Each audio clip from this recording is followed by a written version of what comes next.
Arlene, magandang umaga sa iyo. Yes, good morning, Ma'am Annie. Naglabas ng babala si US President Donald Trump laban sa Israel habang naghahanda siyang dumalo sa NATO Summit sa The Hague. Sa panayam, inamin ni Trump na parehong nagkamali ang Israel at Iran sa kasunduan. Ngunit nanindigang epektibo pa rin ang tigil putukan. Inakusahan ng Israel ang Iran ng paglabag sa ceasefire sa pamamagitan ng pagpapakawala ng missile, bagay na itinanggi ng Iran sa pamamagitan ng state media nito.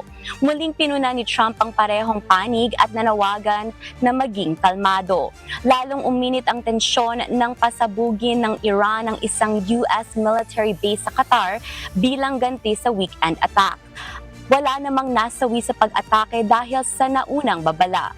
Mula noong June 13, umabot na sa 606 ang nasawi sa Iran habang 28 naman sa Israel, kabilang ang 4 na bagong nasawi nitong Martes. Dahil dito, bumaba ang presyo ng langis at bahagyang tumaas ang stock markets sa pag-asang lalamig ang tensyon.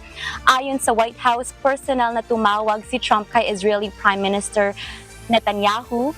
Kabilang sa negosasyon, sina VP J.D. Vance, State Secretary Marco Rubio at Special Envoy Steve Witkoff na tumalakay rin sa Iran. Tinanggap ng Israel ang ceasefire kapalit ng pangako ng Iran na titigil sa anumang karagdagang pag-atake.